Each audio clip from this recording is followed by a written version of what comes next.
Contoh umpamanya Allah mengajarkan kalau kita didolimi oleh orang lain disuruh memaafkan. Ya. Jadi kalau seorang muslim yang taat pada Allah Ta'ala, kalau dia didolimi dimaafkan. Jadi seorang muslim dia tidak begitu taat. Saya bilang tidak begitu taat ya. Kalau didolimi membalas, malah lebih gila membalasnya. Nah itu tidak boleh. Yang boleh itu membalas itu setimpal. Itu masih boleh. Boleh. Masih boleh. Tetapi yang disukai oleh Allah Ta'ala adalah yang sabar. Dia malah mendoakan. Dia malah...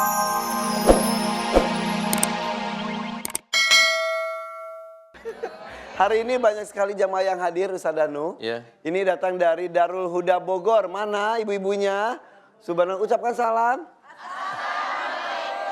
Jawab. Selanjutnya Nurul Yakin Bogor.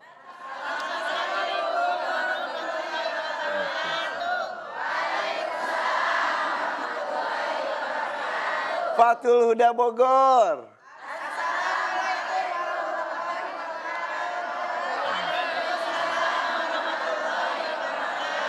Subhanallah. Bapak-bapak dari mana? Dari tadi.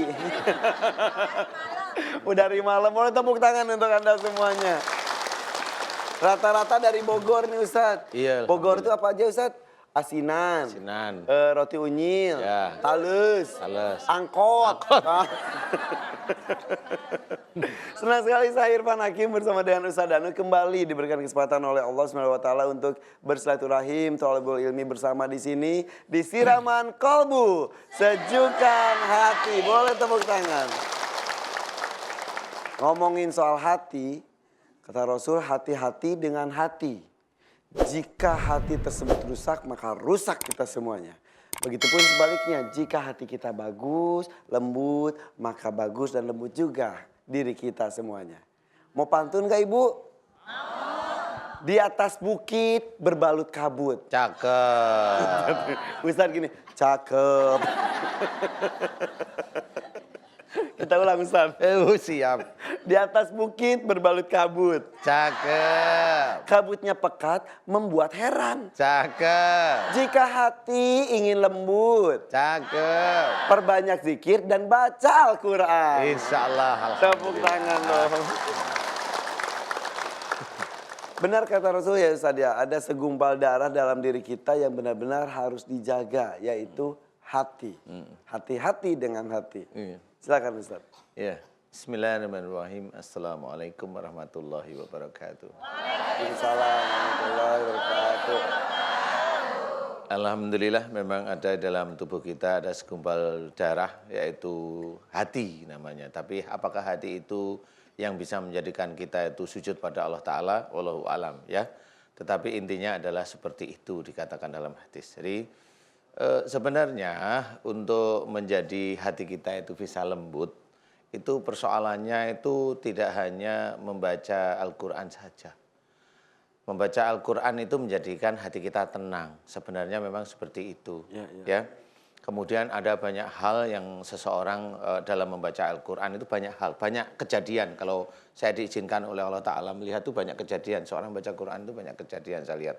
Paling tidak minimum itu dia ada jin yang keluar dari tubuhnya. Walaupun tidak banyak tapi keluar, itu yang saya lihat. Tapi niatnya satu, lillahi ta'ala. Tetapi kalau seorang baca Quran tapi niatnya untuk duniawi, malah jin itu masuk. Justru kebalikannya. Jadi ketika kita membaca Al-Quran, lillahi ta'ala tanpa maksud apapun, hanya membaca Al-Quran untuk Allah, keluar jin. Ya. Tapi jika membaca Al-Quran demi keselamatan, demi kemakmuran, kekayaan, sukses, biar ganteng, biar cantik baca Quran, masuk. Iya, serius. Iya. Jadi kalau itu sangat banyak. Kenapa hati itu harus menjadi lembut? Karena memang enggak cuma hanya membaca Quran aja. Quran itu dibaca, kemudian kita juga membaca tafsir ya. Jadi membaca tafsir itu agar paham bahwa apa yang kita kerjakan di situ. Selain itu juga dikuatkan oleh hadis yang menguatkan sehingga apa yang kita kerjakan. Jadi seseorang yang membaca Al-Quran itu bisa hatinya memang lembut. Apapun dia. Contoh umpamanya Allah mengajarkan kalau kita didolimi oleh orang lain disuruh memaafkan. Ya. Jadi kalau seorang muslim yang taat pada Allah Ta'ala, kalau dia didolimi dimaafkan. Jadi seorang muslim dia tidak begitu taat. Saya bilang tidak begitu taat ya. Kalau didolimi membalas, malah lebih gila membalasnya. Nah, itu tidak boleh. Yang boleh itu membalas itu setimpal. Itu masih boleh. Boleh. Masih boleh.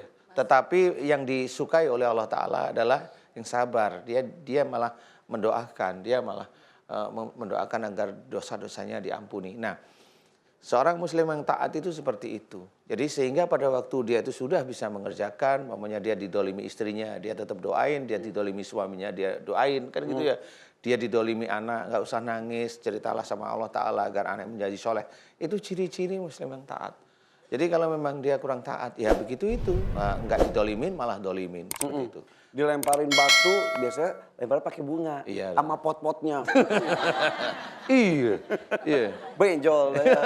Nah, itu yang harus kita ketahui bahwa menjadikan hati kita lembut itu, selain kita baca Quran, kita harus paham artinya. Sehingga pada waktu umpamanya satu ayat kita lakukan ya, kita ketahui aja satu ayat aja dalam surat Ali Imran, lintalahum. Satu ayat yang potongan ayat maksud saya. Lintalahum artinya apa? Lemah lembutlah kamu kepada mereka. Itu satu ayat itu bisa kita pergunakan untuk setiap hari sampai dari mulai akhir balik hingga meninggalnya itu kata lemah lembutlah kamu kepada mereka. Kita jalankan lemah lembut kepada suami, pada istri, kepada teman, pada teman-teman kita yang non-muslim dan sebagainya. Itu sulitnya minta ampun. Betul. Itu baru sepenggal ayat. Satu kata. Iya, hanya itu. Tapi itu kalau kita lakukan, oh berarti memang saya harus lemah lembut. Nah, disitulah mulai ada rahmat Allah yang akan terus-menerus diberikan kepada kita. Betul. Insya Allah seperti itu. Ketika baca Quran kita harus tahu apa yang sedang dibaca. Iya. Baca apalagi baca cepet-cepet. Kasihnya udah kemana. Janganlah. Hanya mematakan kewajiban saja ya. Iya membaca itu yang tartil lah, jelas ya. Yaudah, tapi ini kewajiban kita selanjutnya harus iklan dulu Ustaz. Gak apa-apa Oh ya? iya boleh. Kita istirahat sejenak, jangan kemana-mana. Tetap di Siraman Kolbu, sejukkan hati. Allah itu maha penyayang, Allah itu maha melihat. Ketika kita melakukan sebuah dosa, Allah pasti melihat. Tapi Allah dengan kasih sayangnya memberikan hati kita rasa menyesal karena melakukan kesalahan tersebut. Dan itu harus disyukuri. Karena ketika hati kita tiba-tiba sudah tidak ada rasa penyesalan sama sekali, ketika setelah melakukan sebuah kesalahan dan dosa, maka hati kita sudah membeku dan keras. Itu yang ditakutkan Ustaz ya. Iya itu. Dan alhamdulillah di acara ini banyak sekali datang, ada bapak-bapak yang sudah tua, sadar akan kesalahan yang pernah dilakukannya, menginginkan dibimbing untuk bertobat sebelum ajal menjemput. Alhamdulillah insya Allah mumpung masih ada waktu, masih ada umur ya Ustaz. Alhamdulillah ya betul. Jadi memang sebenarnya itu kalau kita mau berpikir benar serius, Allah itu setiap saat sayang kepada kita. Ya. Sayang. Rasa sayang itu apa? Tapi kadang-kadang kita membalasnya tidak tahu. Kita membalasnya tidak tahu. Contoh, kita dalam perjalanan ibu-ibu dalam perjalanan naik bus dari sono ke sini, basmalah sampai sini hamdalah. Kemudian dari sini, nah udah duduk mau dengerin pengajian lupa basmalah. Padahal ada ilmu Allah, ya. Ada ilmu Allah yang mau kita dengarkan, harusnya dengan basmalah sehingga ilmu itu bisa terserap dengan penuh hidayah Allah Ta'ala di dalam tubuh kita. Nanti setelah kita pengajian harusnya ditutup dengan hamdalah. Tapi itulah kekurangan kita manusia. Lupa basmalah, lupa hamdalah, padahal ilmu sudah kita serap. Padahal telinga kita, otak kita, hati kita itu milik Allah Ta'ala. Nah karena memang kalau kita memang sering tidak bersyukur atas nikmat Allah seperti itu tadi, padahal banyak kesalahan-kesalahan kita, disitulah Allah mengeluarkan rasa sayangnya. Sayangnya apa? Nanti diperingatkan kita-kita ini yang tidak bersyukur atau tidak mampu bersyukur atau belum tahu bersyukur itu dengan sakit. Sakit itu sebenarnya rasa sayang Allah. Agar apa? Agar orang itu kembali untuk taubat. Wa ma asabakum min musibatin fa bima kasabat aydikum. Apa saja musibah yang kau terima itu dari kesalahan-kesalahanmu. Jelas sekali dari perbuatan-perbuatanmu, perbuatan dosa. Berarti musibah itu dimunculkan oleh Allah Ta'ala kepada siapapun orang, itu sebenarnya dari dosa seseorang. Seseorang itu tidak akan mau mengerti dia melakukan dosa. Tetapi Allah itu masih memunculkan, sayangnya dimunculkan dengan musibah. Kalau memahami ayat-ayat Quran ini, dia kembali dengan taubat. Nah, itulah keinginan Allah Ta'ala. Jadi kita sendiri kadang tidak mau tahu. Kadang hanya diberi sakit malah, oh dosa saya diampuni oleh Allah Ta'ala. Belum. Ayat ini sudah menandakan bahwa kalau musibah wujudnya sakit, itu sebenarnya itu dari dosa kita yang kita kerjakan. Berarti ini tidak ada dosa yang ingin diampuni oleh Allah Ta'ala harus dengan cara taubat. Ya. Jadi jangan sakit ini jadikan seperti itu. Kalau sakit ini jadikan perkara bahwa itu menghilangkan dosa,